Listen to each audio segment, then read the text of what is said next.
Hello and welcome to Music History, chapter 29 today for Grout. We're looking at some later Romantic era from music from the 18th, 19th century, specifically looking at the Wagnerians, a little bit of Wagnerians, but we're going to start with, um, excuse me,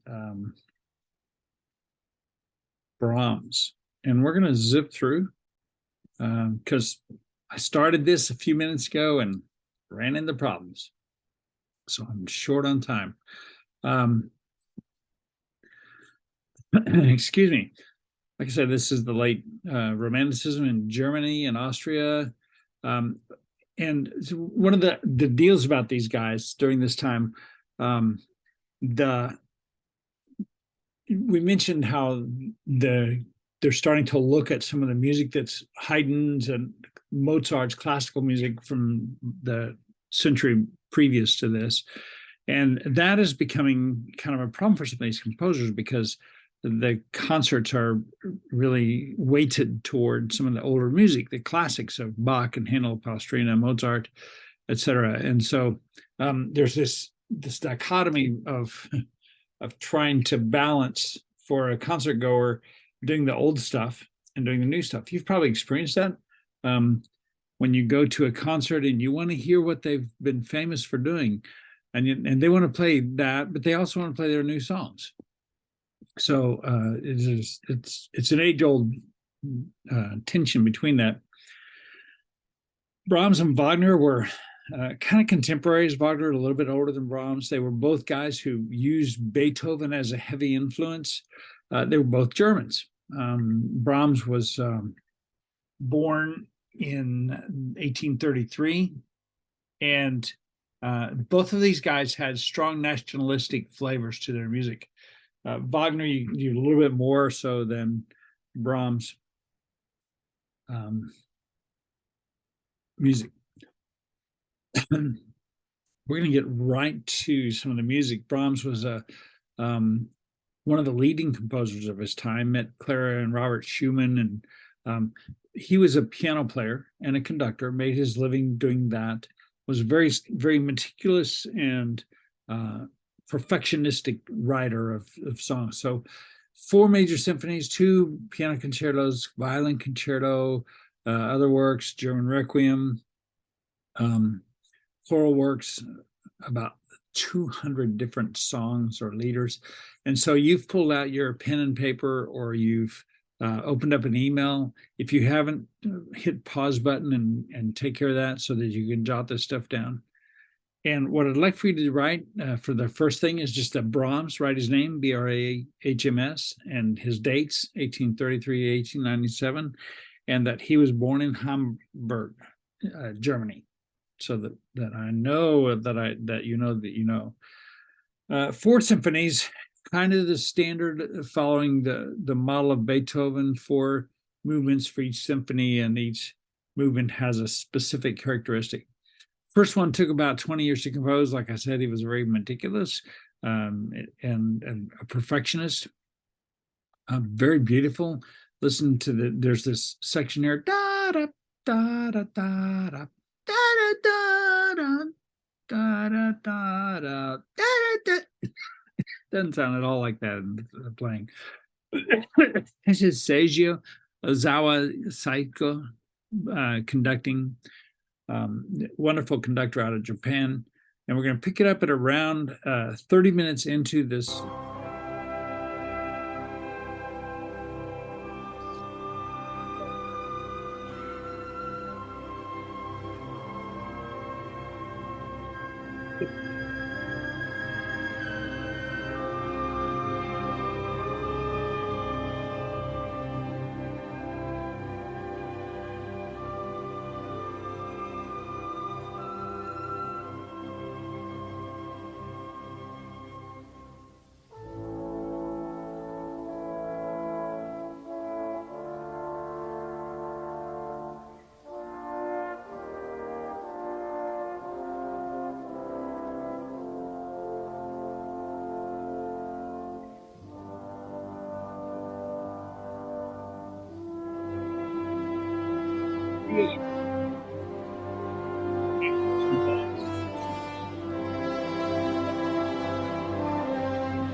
If we were to have an opportunity to do a drop or needle quiz, that piece would be on it. That would be the Brahms fourth movement of the First Symphony. Here we go. This is the beginning.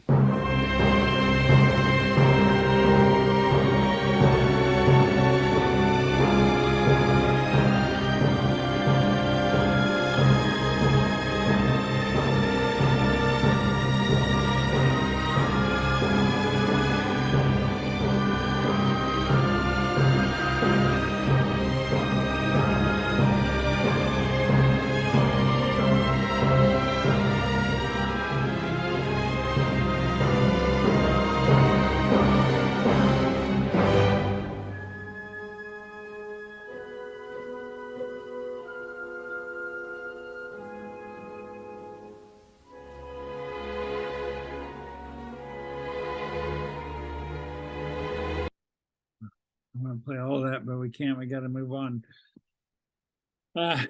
Okay, so Symphony Number 3. You hear a lot of characteristics of Brahms music: wide melodic spans, cross relationships between major and minor, usually between like the C major and the C minor. Not always the relative minor, but the whatever minor that's called. And then also this a sense of triple meter or duple meter. That last piece we were looking at had some 6/8 on the actual chart. It's written in 6/4. Okay, Symphony Number 4, the finale, the Chaconne, a little bit of the Baroque sensation in there. Bach's Cantata Nach dir Verklang dich, and maybe a little bit of Beethoven's Eroica. Dun, dun, dun, dun. And you here you have a cut time where this is in triplets: 1 1 and 1 2 3 1 and 1 2 3 1 2 3 1 1 2 3 1 2 3 1. A lot of fun. Listen to a little bit. This is we can jump in at about 135 on this one when it gets there.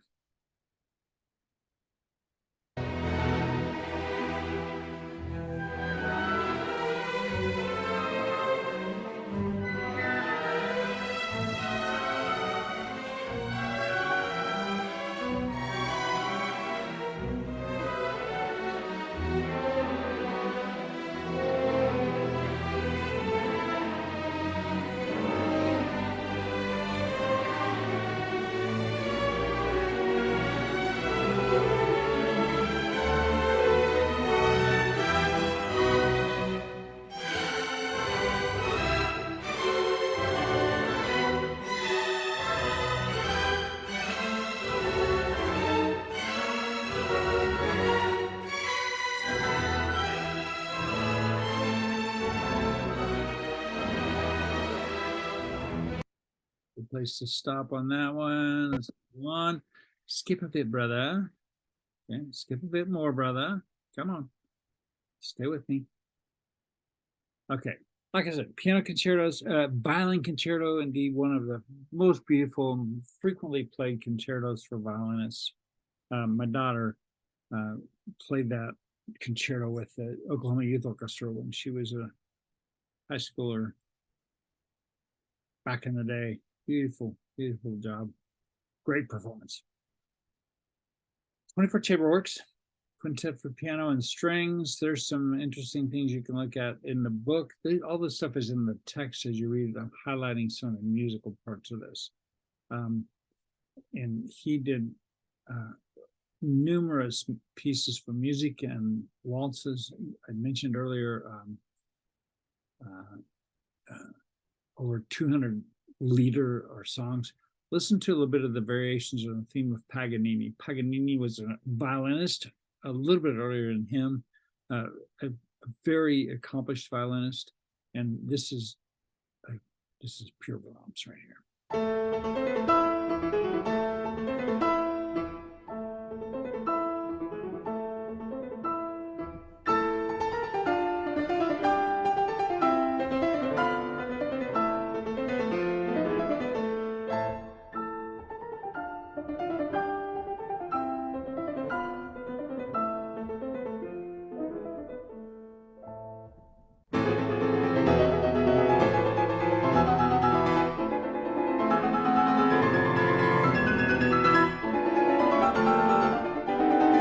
It goes on. Look at how many different variations there are, and it's just fun. It gets more involved. It goes crazy.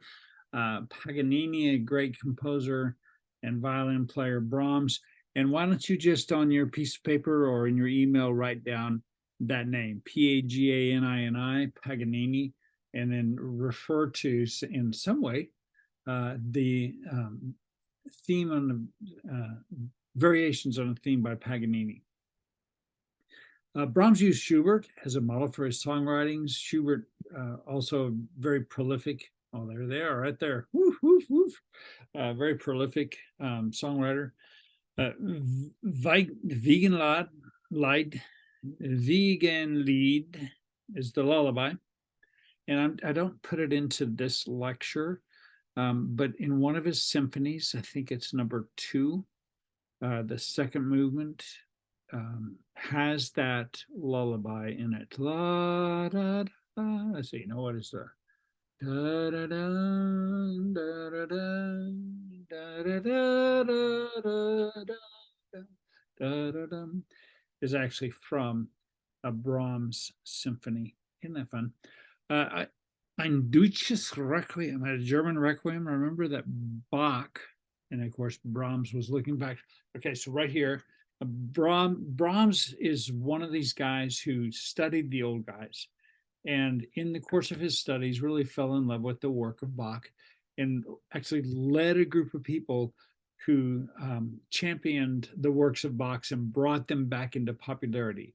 Bach was popular when he was alive. Once he died, the people moved on, churches moved on, and he was all but forgotten. Brahms, over a century and a half later, finding his music, studying it, and bringing it back to life. And Bach had written a German Requiem to go with Luther's German Mass. And this is a little bit of the Requiem that Brahms wrote. That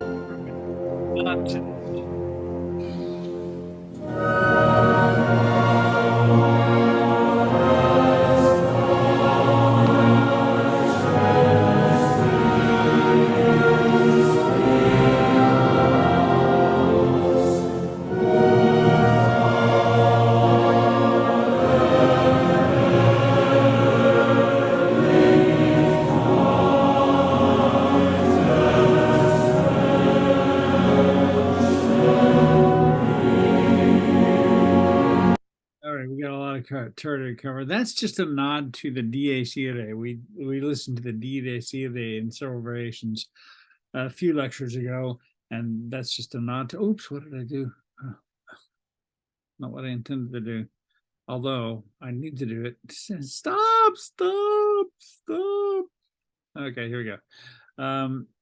the Wagnerians is a group of guys who kind of studied Wagner and used him as their leader, the person who they modeled their stuff over. Franz Liszt is one of those, retired from his career as a touring pianist, and that's not high enough for me to read. That needs to go out of the way. Let's put that down here.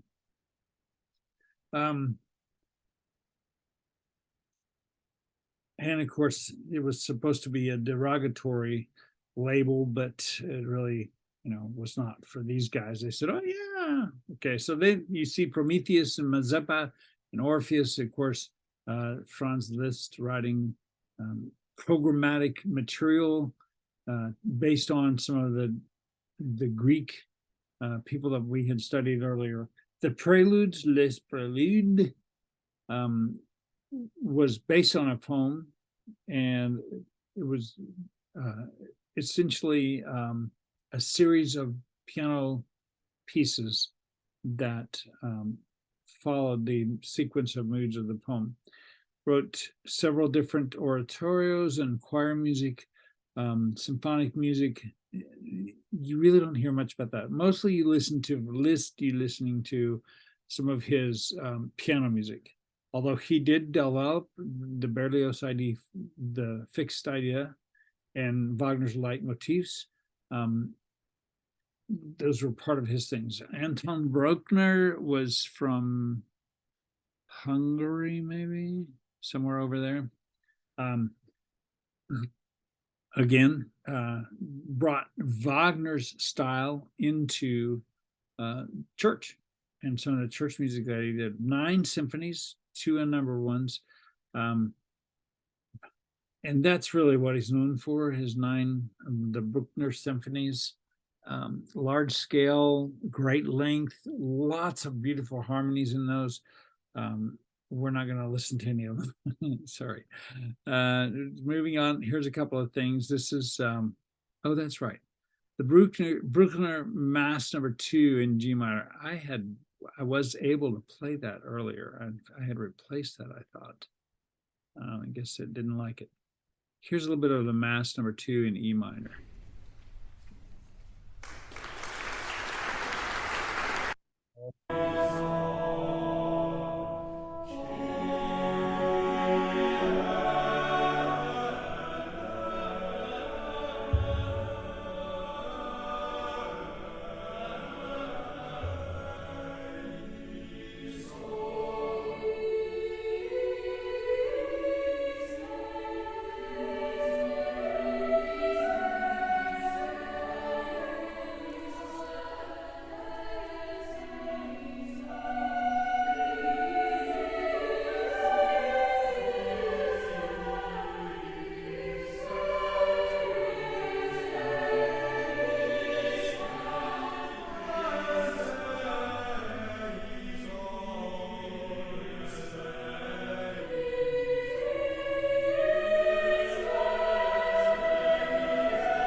So it's a little bit of the Kyrie from the Bruckner Mass number 2. The Kyrie is one of the 5 different parts of the Mass, the ordinary of the Mass, which you have studied periodically. And so for that next item, I'll just go ahead and write down Bruckner Kyrie, Kyrie, and then fill in the other 4 parts of the Mass that are part of the ordinary that are commonly set to music. Okay.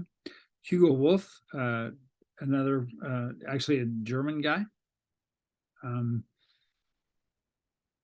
250 liter, which is a lot, a lot of songwriting. And then of course he had a mental breakdown. Which, you see Goethe here, 1890. Goethe was a very influential thinker and writer, specifically of philosophical stuff. And a lot of German thought around that. I can understand if he's writing stuff based on some of Goethe's stuff that he'd go nuts. Crazy stuff. Okay, so here we go. Lebewohl, du wüsste nicht, was es heißt, dieses Wort erschimmersen mit getrostem, a little bit of German here, Lebewohl, which is that right there. So vocal style, speech-like, rhythm, speech-like, and we're starting to get into some of the innovations that the Germans do around the turn of the century into the 1900s, which we'll touch on, and then Wiegard Strauss. But here is this guy singing a little bit of the Liebewohl, Andre Mortzik, whatever. We'll get him into that.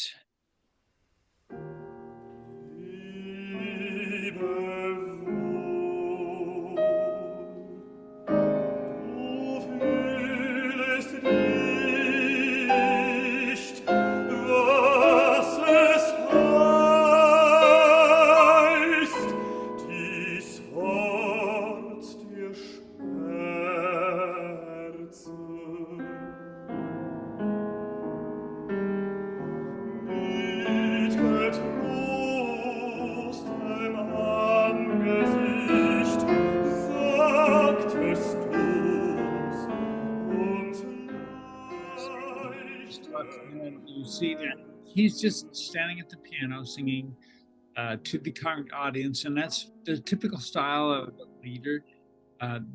Some of them might speak German, but in the program that he printed, translation, his program notes would have had a little bit more information.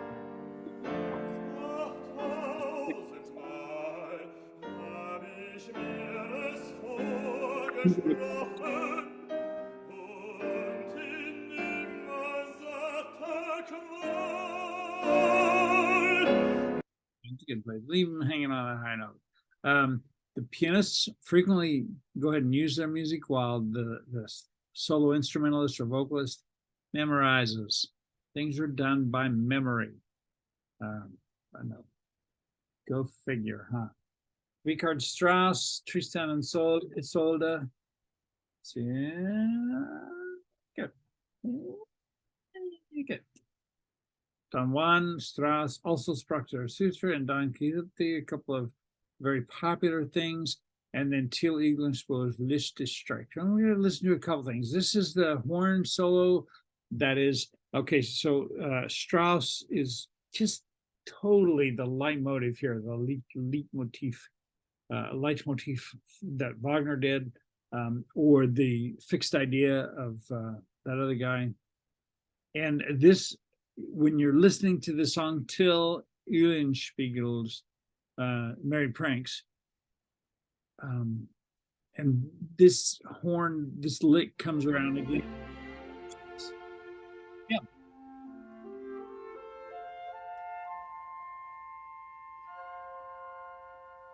It is.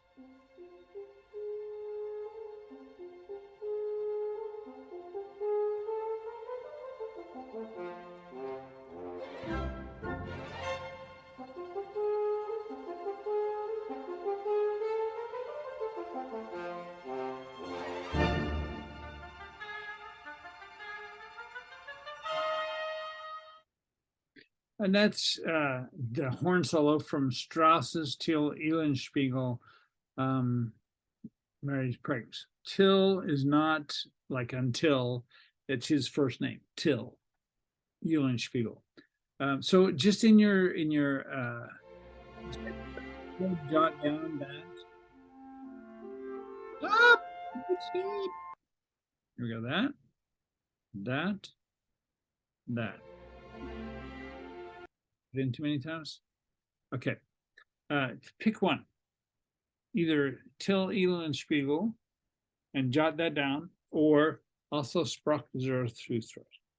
Till Eulenspiegel, or also sprach. And what movie is that from? Listen to it. Actually, what movie used it as music.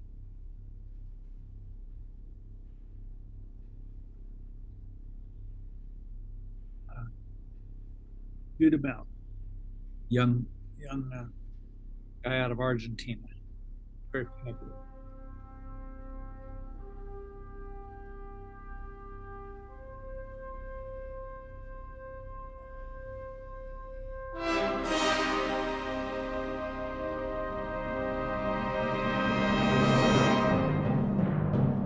Did he?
Visual, visual.